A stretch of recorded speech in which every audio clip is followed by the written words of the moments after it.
किसी ने बड़े कमाल की बात कही है कि जो प्राप्त है वो पर्याप्त नहीं है, और ऐसा कहने वाले साक्षात हमारे साथ में आज बैठे हुए हैं। इनके बिना कोई भी क्रिकेट मैच हो वो अधूरा सा लगता है, ऐसा लगता है कि मजा नहीं आ रहा है। तो हमारे साथ में आकाशवाणी वाले आकाश चोपड़ा सर जुड़े हैं, बहुत बहुत स्वागत है आपका। धन्यवाद जी, धन्यवाद। बड़ी तारीफ कर दिया आपने शुरुआत में ही ज्यादा।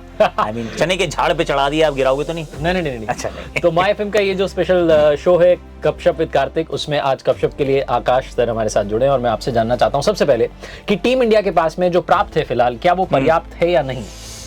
देखिए, जो प्राप्त है वो है तो बहुत अच्छा है, इसमें कोई डाउट नहीं है। अगर आप शर्मा जी के बेटे को देखें, दामाद को देखें, राहुल को देखें, आई मीन फिर श्रेयस अय्यर होते हैं, बल्लेबाजी में गहराई भी नजर आती है, बहुत सारा टैलेंट नजर आता है। देखिए, प्राप्त जो है वो पर्याप्त हो सकता है अगर सारे मिलकर इकट्ठा होकर अच्छे से खेलें। जो सिलेक्शन का भी एक इशू था एक्चुअली, अगर हम पीछे मुड़ के देखें, वो T20 वर्ल्ड कप देखें तो वहाँ पर पर्सनली मुझे तो लगा सिलेक्शन का इशू था। जो 11 खिला रहे थे वो भी शायद सही नहीं थे।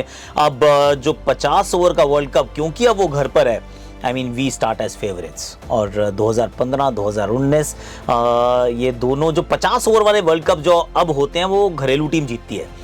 तो अब उम्मीद तो यही है कि जो है वो सही है, हो जाएगा, सब हो जाएगा। अच्छा, मैं आपसे जानना चाहता हूँ, बहुत सारे लोग ये जानना चाहते हैं कि आप ये जो शेरो शायरी लेकर के आए, दो पंक्तियां आप लेकर के आए, 2 लाइनर्स 1 लाइनर्स, इसकी आपने प्रैक्टिस की है या कोई किताब आपके पास में रखी हुई है, उसमें से आप निकाल के ला रहे हैं रोजाना? नहीं, प्रैक्टिस करनी पड़ती है ऑनेस्टली, और कहीं से भी इंस्पिरेशन, आपके शो से भी इंस्पिरेशन, कि जहां मौका मिले, जहां एक अच्छी कोई चीज मिली, फिर उसका इस्तेमाल आप कहां कर सकते हो। क्योंकि मुझे एक्चुअली ऐसा लगता है कि जो कलाकारी है वो 2 लाइनों में नहीं है, वो शब्दों में नहीं है, वो शब्दों के सही जगह पर इस्तेमाल में है, और उसकी तैयारी करनी पड़ती है। कई बार तो ऐसा भी होता है, अगर मुझे लगता है कि मेरी स्टिंट में ये किसी का 50 बनने वाला है, किसी का 100 बनने वाला है, तो उससे पहले मैं तैयारी करता हूँ कि अब क्या बोलूँगा, क्योंकि अगर वो शब्द मेरे पास नहीं है तो फिर कमेंटेटर काहे का ना। तो और हर बार ये कहना, अरे शानदार, लाजवाब, जानदार, दमदार, हो गया, अब इसके आगे क्या?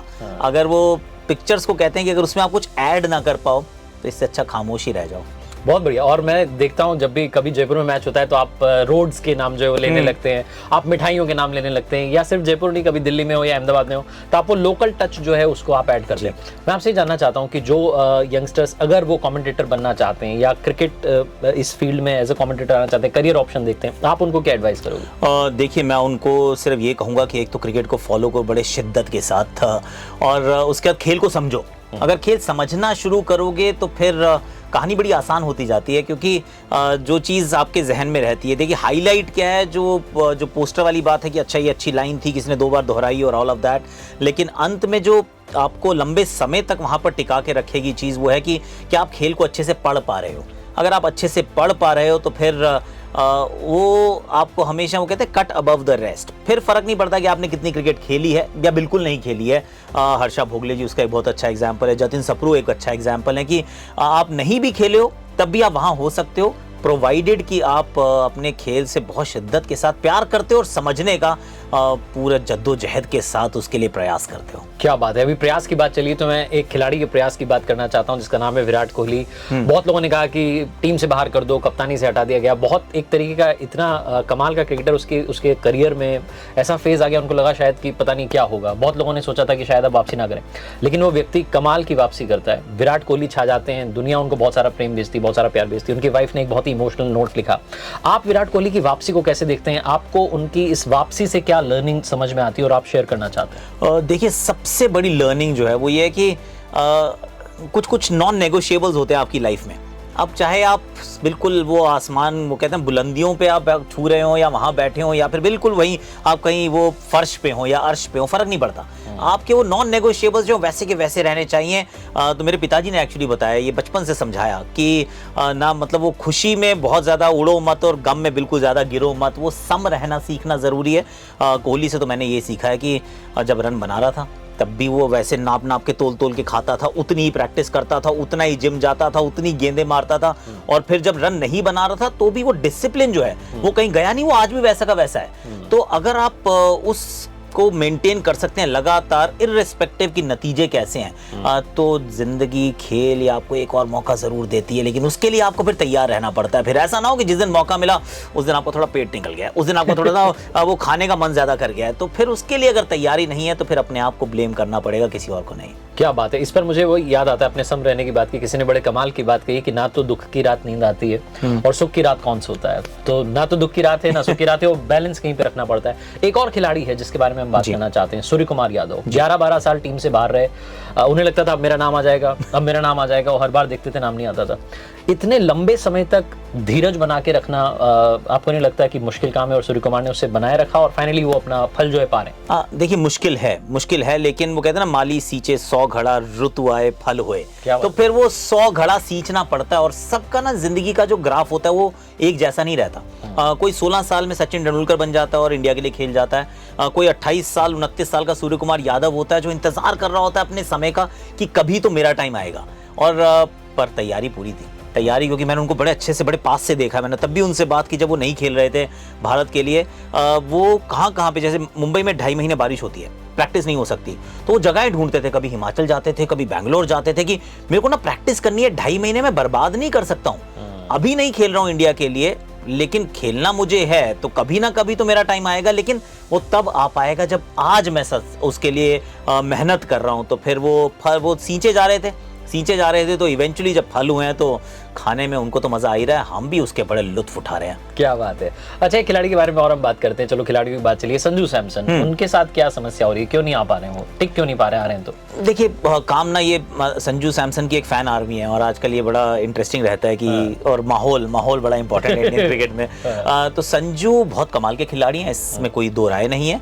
पर संजू के लिए क्या जगह उपलब्ध है? ये जो सिलेक्शन होता है खासतौर से 11 का, ये न्याय के आधार पे नहीं होता, ये बैलेंस के आधार पे होता है। कौन कहाँ पे फिट होता है। मतलब खिलाड़ी बहुत कमाल का है, जबरदस्त किस्म का ओपनर है, उसको ना नंबर 6 पे खिला दें, तो फिर नंबर 6 पे मतलब वो कौवा चला हंस की चाल, तो वो नहीं होने वाला है, वो कैसे होगा? तो वो संजू सैमसन की जो समस्या है कि जो सारे रन वो बनाते हैं नंबर 1 पर, 2 पर या 3 पर, 3 से नीचे कभी अपनी फ्रेंचाइज के लिए बैटिंग नहीं करते। जब इंडिया के लिए मौका मिल रहा होता है तो लगता है यार 6 नंबर वाला बैटर चाहिए। अब 6 नंबर वाले बैटर के लिए आप संजू को वहां भेजो, फिर उसके चक्कर में आप ऋषभ पंत के पीछे भागो। थोड़ी सी नाइंसाफी है, पर संजू के लिए टफ है। हालांकि एक और चीज सबको याद रखनी चाहिए, जब बिशन सिंह बेदी पाजी जब क्रिकेट खेल रहे थे तो 2-3 करियर्स थे जो समाप्त हो गए थे। एक पद्माकर शिवालकर करके थे, एक राजेंद्र गोयल करके थे, वो 500-500 विकेट चटका गए, लेकिन मौका नहीं मिला इंडिया खेलने का। क्यों? क्योंकि बिशन सिंह बेदी साहब वहां पे थे। अब इस बात को आप कह भी सकते हैं कि मेरे साथ बहुत नाइंसाफी हुई है, पर कई बार आपका जन्म उस समय हुआ होता है जहां जगह नहीं मिल पाती है, तो क्या किया जा सकता है। राइट। अच्छा, आप बात कर लेते हैं 2023 के वर्ल्ड कप की। कक्षा पे आप आनंद लेते रहिए कॉफी का।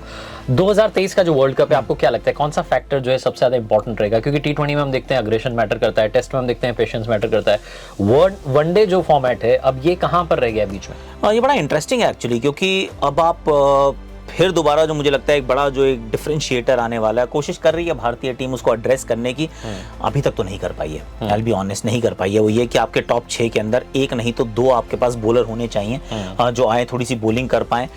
एक तो ये ढूंढना है भारत को किसी तरीके से, जो काम वो यूसुफ पठान कर लेते थे, वो युवराज सिंह करते थे, सुरेश रैना करते थे, वो कोई मिल नहीं रहा। वीरू कर देते थे, सचिन कर लेते थे। और जो दूसरी बात जो मुझे लग रही है, शायद इस बार जो भारत थोड़ा सा एकदम से हो सकता है शॉक ट्रीटमेंट मिलेगा, वो ये है कि सपाट पिचेस हैं, और सपाट पिचेस पे टीम्स आएंगी, खासतौर से इंग्लैंड, ऑस्ट्रेलिया, हो सकता है साउथ अफ्रीका, जो सोच के हैं कि ना आप 350 बनाएंगे, हम दूसरे ब्रांड की क्रिकेट खेलने वाले हैं। आप जो खेल रहे हैं आप खेलते रहिए ट्रेडिशनल वो शास्त्रीय संगीत, हम यहाँ रॉक और जैम और वो हम पॉप म्यूजिक खेलने आए हैं। तो उसके लिए हमें तैयार रहना पड़ेगा, क्योंकि हो सकता है कि हमें भी अपने खेलने के अंदाज को बदलना पड़े, just to stay abreast with the times. Right. Cricket analyst होने के नाते मैं आपसे जानना चाहता हूं कि आप कभी कभी किसी खिलाड़ी की ज्यादा तारीफ कर देते होंगे, और ऑब्वियसली जैसे आपने बताया कि जगह तो एक ही है, उस पर 3 या 4 कंटेंडर आ गए हैं, टीम इंडिया में इतने खिलाड़ी हो गए कि शायद 4-5 टीमें एक साथ खिला लें।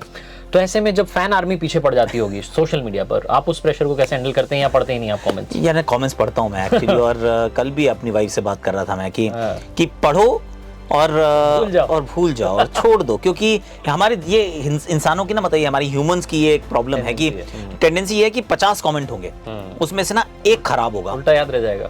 वो एक वो जो आता है वो ऐसे करके आता है कि देखो ये बिल्कुल, और उसमें आपको भी बोलेगा, आपके परिवार को भी बोलेगा, और थोड़ी सी मतलब आप शब्दों का इस्तेमाल भी करेगा, यहाँ नहीं बोलेंगे, पर वो लगता है, वो दिल में जाके लगता है बहुत जोर से। पर over a period of time आप रियलाइज करते हो कि छोड़ यार इसको, ये साथ में आएंगे, वो 25-30 अच्छे भी थे, 15 थे, न्यूट्रल थे, वो एक गंदा था, छोड़ दे यार। ब्लॉक के ऑप्शंस रहते हैं वैसे, मैं तो बहुत ब्लॉक करता हूँ। तो मैंने सुना है इलॉन मस्क जो है वो पैसे देने वाले हैं लोगों को ब्लॉक करने के, तो फिर मैं बड़ा खुश हूँगा भैया, फिर गाली दो तुम मुझे, कोई बात नहीं, एटलीस्ट पैसे भी कमा लेंगे। करेक्ट है। अच्छा, मैं आपसे जानना चाह रहा हूँ, जब आप फैमिली के साथ जाते हैं घूमने के लिए, वेकेशन पर या कहीं तो भी, तो घर वाले कभी कहते हैं कि आप क्रिकेट की बात मत करो, अभी बहुत हो गया, या आप खुद एक बैलेंस बना के चलते हैं? मैं कोशिश करता हूँ कि मैं बात ना करूँ, हालांकि आ जाती है बात यार कहीं ना कहीं कभी ना कभी तो आती जरूर है, क्योंकि ये तो सब कुछ हुआ है। मेरी वाइफ ने भी कैमरा पकड़ा है, अभी तो मतलब फिर भी ट्राइपॉड ये अपने साथ लेके घूम रहा हूँ वैसे, पर क्योंकि काम है तो, वरना वो पहले शूट किया, वो खुद ही कर लेती थी, वो मेरी 7 साल की बेटी भी कर लेती थी कि अच्छा आपकी मम्मी कर रही है, आप तो ये तो मुझे करना है, ऐसा ओके फाइन आप कर लो। तो क्रिकेट से दूर रहना तो बड़ा मुश्किल काम है। हालांकि ये बात भी सच है कि जब ब्रेक लेता हूँ, अभी भी लिया था यहाँ आने से पहले, मैंने एक 8-10 दिन का ब्रेक था, तो कुछ ज्यादा क्रिकेट की हमने बात की नहीं। मैं चुपचाप से अलग से देख लेता था स्कोर, कहीं पर हाईलाइट, पर बच्चों को कुछ नहीं कहता था, बेबी को भी कहता था आप करो, आप शेर देखो रणथंभौर में, मैं थोड़ा सा मैच देख लेता हूँ। बहुत बढ़िया। जयपुर आप आए, घूमे आप अपनी फैमिली के साथ भी, जयपुर को क्या अपने शब्दों में बयां करना चाहेंगे? ओ जयपुर मुझे बहुत पसंद है, ये शहर मुझे बहुत पसंद है, और इसलिए नहीं कह रहा हूँ क्योंकि यहाँ बैठा हूँ, इनफैक्ट एक हफ्ते में दूसरा चक्कर लग गया है मेरा। जयपुर ने मुझे दिया भी बहुत कुछ है, 2 रणजी ट्रॉफीज में यहाँ आकर खेला, दोनों बार हम चैंपियन बने। वो एक कमाल की कहानी थी, एक किताब भी लिखी उसके ऊपर हमने। लोग बहुत अच्छे हैं, बाकी सारी चीज़ें ठीक है, मतलब आमेर फोर्ट भी बड़ा अच्छा है, अंबर फोर्ट भी अच्छा है, आप नाहरगढ़ भी जाइए, आप हवा महल देखिए, आप जल महल दूर से देख लीजिए, पर जो शहर बनता है वो लोगों से बनता है। मॉन्यूमेंट्स तो बहुत सारे बना के लोग चले गए, खत्म, बहुत सुंदर है, पर यहाँ के लोग बहुत अच्छे हैं, क्योंकि प्यार जो है ना, वो कई बार वो जो इनोसेंस है, वो जो प्यार है, वो जब मैं दिल्ली और मुंबई जाता हूँ तो फिर मैं वो मिस करता हूँ कि यार जयपुर में ना वो बात है, कुछ अपनापन सा है, कुछ है। बिल्कुल। अच्छा, आपने अब मैं आपके साथ में एक छोटा सा रैपिड फायर कर लेता हूँ, बहुत सारे सवाल हो गए। कॉफी पी लेता हूँ। हाँ जी, तो कॉफी के साथ साथ ही सवाल करते हैं। सवाल थोड़े से भारी हैं, आपकी कोई ना कोई फैन आर्मी जो पीछे पड़ने वाली है। ऑप्शन नंबर 1, मतलब पहला सवाल, क्वेश्चन नंबर 1, ऑप्शन इसमें 2 हैं। T20 वर्ल्ड कप हो चुका है, 2023 के वर्ल्ड कप में ओपनर जो है रोहित शर्मा के साथ आप किसे देखते हैं, शुभमन गिल या Shikhar Dhawan? Shikhar Dhawan. KL Rahul wicket keeper के तौर पर या बैटर के तौर पर? विकेट कीपर के तौर पर। 2023 के वर्ल्ड कप में विकेट कीपर कौन होना चाहिए, ऋषभ पंत या संजू सैमसन? ऋषभ पंत। ये तो आप एकदम मतलब धड़ल्ले से जवाब दे रहे हैं, बिना किसी डर के। आपने ब्लॉक वाला ऑप्शन समझ लिया। जी जी जी। आपके हिसाब से 2023 का वर्ल्ड कप कौन जीतने वाला है? भारत को जीतना चाहिए, पर Pakistan will be a very serious contender. Right. और आईपीएल सीजन की बात करें तो इस बार क्या लगता है कौन जीतने वाला है?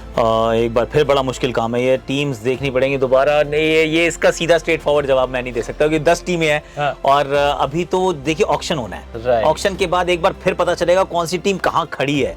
तो ऐसे गट फील के साथ कहना मुझे लगता है कि थोड़ा सा अनुचित है, कि एक बार टीम बन जाए सबकी, अपनी सबकी टीम तैयार हो जाए, क्योंकि आर्मीज तैयार कर लीजिए, फिर देखते हैं कि फाइनल जंग कौन जीतेगा। क्या बात है। अब मैं जाते आते बस एक बार फिर से कहना चाहता हूं कि आपने एज ए क्रिकेटर तो कमाल का काम किया है, 2 रणजी ट्रॉफी जो है राजस्थान को जिताई, क्रिकेट में अपना योगदान पूरा दिया, उसके बाद भी आपने जो है एज ए कमेंटेटर अपना एक नया माइलस्टोन सेट कर दिया है।